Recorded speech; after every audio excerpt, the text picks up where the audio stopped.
Sahabatku saudaraku, kisah hikmah Islami. Seorang lelaki yang soleh bernama Sabit bin Ibrahim sedang berjalan di pinggiran kota Kufah. Tiba-tiba dia melihat sebuah apel jatuh keluar pagar sebuah kebun buah-buahan. Melihat apel yang merah ranum itu tergeletak di tanah membuat air liur Sabit menetes, apalagi di hari yang panas dan tengah kehausan.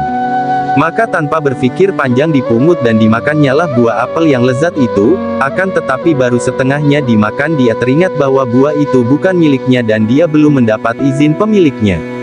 Maka ia segera pergi ke dalam kebun buah-buahan itu hendak menemui pemiliknya agar meminta dihalalkan buah yang telah dimakannya.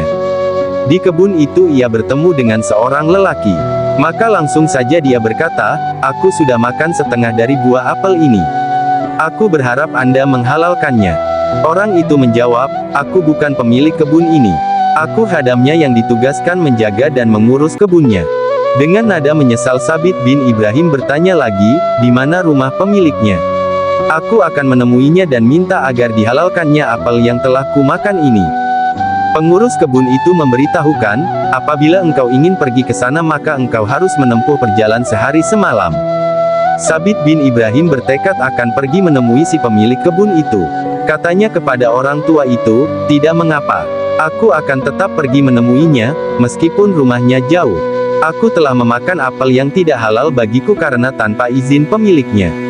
Bukankah Rasulullah SAW sudah memperingatkan kita melalui sabdanya, siapa yang tubuhnya tumbuh dari yang haram, maka ia lebih layak menjadi umpan api neraka." Sabit bin Ibrahim pergi juga ke rumah pemilik kebun itu, dan setiba di sana dia langsung mengetuk pintu. Setelah si pemilik rumah membukakan pintu, Sabit langsung memberi salam dengan sopan, seraya berkata, "Wahai Tuan yang pemurah, saya sudah terlanjur makan setengah dari buah apel Tuan yang jatuh keluar kebun Tuan. Karena itu maukah Tuan menghalalkan apa yang sudah kumakan itu?" Lelaki tua yang ada di hadapan Sabit mengamatinya dengan cermat. Lalu dia berkata tiba-tiba, "Tidak, aku tidak boleh menghalalkannya kecuali dengan satu syarat." Sabit bin Ibrahim merasa khawatir dengan syarat itu karena takut ia tidak dapat memenuhinya.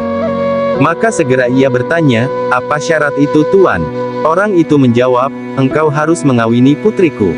Sabit bin Ibrahim tidak memahami apa maksud dan tujuan lelaki itu, maka dia berkata, "Apakah karena hanya aku makan setengah buah apelmu yang keluar dari kebunmu, aku harus mengawini putrimu?" Tetapi pemilik kebun itu tidak mempedulikan pertanyaan Sabit bin Ibrahim. Ia malah menambahkan, katanya, "Sebelum pernikahan dimulai engkau harus tahu dulu kekurangan-kekurangan putriku itu.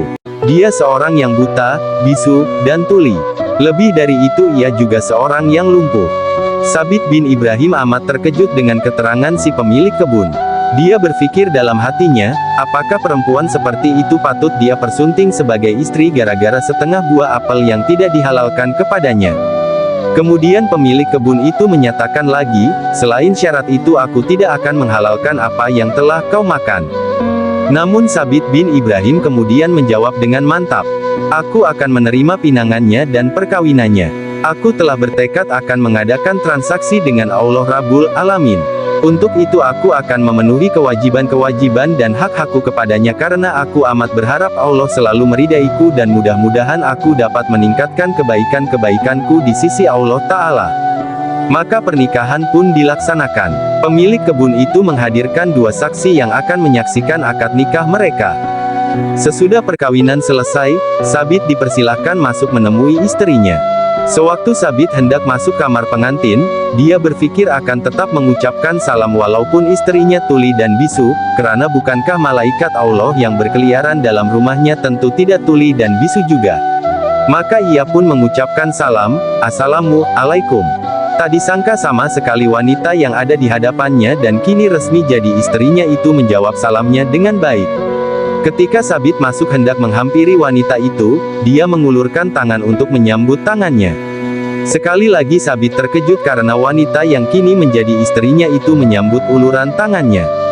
Sabit sempat terhentak menyaksikan kenyataan ini. Kata ayahnya dia wanita tuli dan bisu tetapi ternyata dia menyambut salamnya dengan baik. Jika demikian berarti wanita yang ada di hadapanku ini dapat mendengar dan tidak bisu.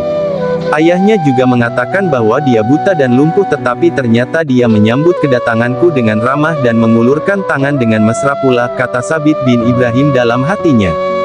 Sabit bin Ibrahim berpikir, mengapa ayah mertuanya menyampaikan berita-berita yang bertentangan dengan yang sebenarnya. Setelah Sabit bin Ibrahim duduk di samping istrinya, dia bertanya, ayahmu mengatakan kepadaku bahwa engkau buta. Mengapa? Wanita itu kemudian berkata, ayahku benar, karena aku tidak pernah melihat apa-apa yang diharamkan Allah. Sabit bin Ibrahim bertanya lagi, ayahmu juga mengatakan bahwa engkau tuli, mengapa? Wanita itu menjawab, ayahku benar, karena aku tidak pernah mau mendengar berita dan cerita orang yang tidak membuat ridha Allah. Ayahku juga mengatakan kepadamu bahwa aku bisu dan lumpuh, bukan? Tanya wanita itu kepada Sabit bin Ibrahim yang kini sah menjadi suaminya. Sabit bin Ibrahim mengangguk perlahan mengiyakan pertanyaan istrinya. Selanjutnya wanita itu berkata, aku dikatakan bisu karena dalam banyak hal aku hanya menggunakan lidahku untuk menyebut asma Allah Ta'ala saja. Aku juga dikatakan lumpuh karena kakiku tidak pernah pergi ke tempat-tempat yang boleh menimbulkan kegusaran Allah Ta'ala. Sabit bin Ibrahim amat bahagia mendapatkan istri yang ternyata amat soleh dan wanita yang memelihara dirinya. Dengan bangga ia berkata tentang istrinya, ketika kulihat wajahnya, subhanallah, dia bagaikan bulan purnama di malam yang gelap. Sabit bin Ibrahim dan istrinya yang salihah dan cantik itu hidup rukun dan berbahagia. Tidak lama kemudian mereka dikaruniai seorang putra yang ilmunya memancarkan hikmah ke seluruh penjuru dunia. Beliau adalah Al-Imam Abu Hanifah An-Nu'man bin Sabit, yang kita kenal dengan mazhab Hanafi. Semoga bermanfaat. Sahabatku, akibat salat, di ujung waktu, para malaikat menyeretnya melewati orang banyak, menuju ke arah api neraka yang menyambar-nyambar. Dia menjerit sekuat tenaga dan bertanya, barangkali ada orang yang mampu membantunya. Dia menjerit lagi sambil menyebutkan semua kebaikan yang telah dia lakukan. Bagaimana dia sering membantu orang tuanya. Bagaimana dia tidak pernah tertinggal puasanya. Tidak pernah meninggalkan salatnya. Selalu bersedekah dan rajin membaca Al-Quran. Dia terus menjerit lagi. Namun tak seorang pun yang tampil membantunya. Para malaikat terus menyeret dia. Dan mereka semakin dekat dengan kawah api neraka. Dia menoleh ke belakang dan ini harapannya yang terakhir. Dia teringat, tidak, Rasulullah Shallallahu Alaihi Wasallam pernah bersabda, bagaimana bersihnya seseorang yang mandi di sungai 5 kali sehari dari kotoran. Begitu juga bersihnya orang yang melaksanakan salat 5 kali sehari dari dosa mereka. Dia menjerit lagi sekuat tenaga, salat saya, doa saya. Kedua malaikat tidak berhenti dan terus menyeretnya ke tepi jurang neraka. Kembang api neraka yang membumbung terasa menyambar mukanya. Dia menoleh ke belakang lagi, tapi matanya telah kering dari setiap harapan. Dan dia tidak memiliki apa-apa lagi yang tinggal di dalam dirinya. Salah satu malaikat menolak dia dan memasukkannya ke jurang neraka. Dia mendapati dirinya terus melayang dan akhirnya jatuh ke dalam kawah api neraka yang menjulang tinggi selama 70 tahun. Setelah 70 tahun sengsara dibakar api neraka, tiba-tiba, terasa tangannya diraih oleh satu tangan. Dia ditarik kembali ke atas. Ketika dia mengangkat kepalanya, dia melihat seorang pria yang sangat tua dengan jenggot putih yang panjang memegang tangannya. Pria itu kelihatan sangat daif. Sambil menyapu debu di tubuhnya dia bertanya pada pria tua itu, siapakah Anda? Orang tua itu menjawab, akulah salat Anda. Mengapa kamu begitu lambat bantu saya? Wahai salatku, saya telah terjerumus ke dalam api neraka selama 70 tahun. Kenapa setelah tubuh saya hangus dan hampir hancur baru kamu datang selamatkan saya? Kenapa? Orang tua itu tersenyum sambil menggelengkan kepala dan berkata, apakah kamu lupa? Selama hidup di dunia dulu kamu selalu laksanakan saya pada saat akhir.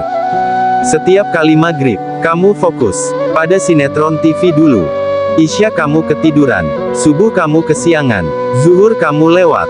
Karena lebih mementingkan pekerjaan, asyar, kamu masih di perjalanan. Kamu ingatkan semua itu. Penjelasan pria itu mengejutkan Dotnya dari tidur. Dia terjaga dan mengangkat kepalanya dari tidur. Seluruh tubuhnya basah oleh keringat ketakutan. Ya Allah, aku bermimpi, tapi seperti nyata. Ketika itu juga ia mendengar suara azan berkumandang. Dia bangun dengan cepat, dan mengambil air wudhu. Dia berjanji tidak akan melalaikan salat lagi. Dia menyadari kesalahannya. Dia telah mendapat petunjuk yang maha benar. Semoga bermanfaat.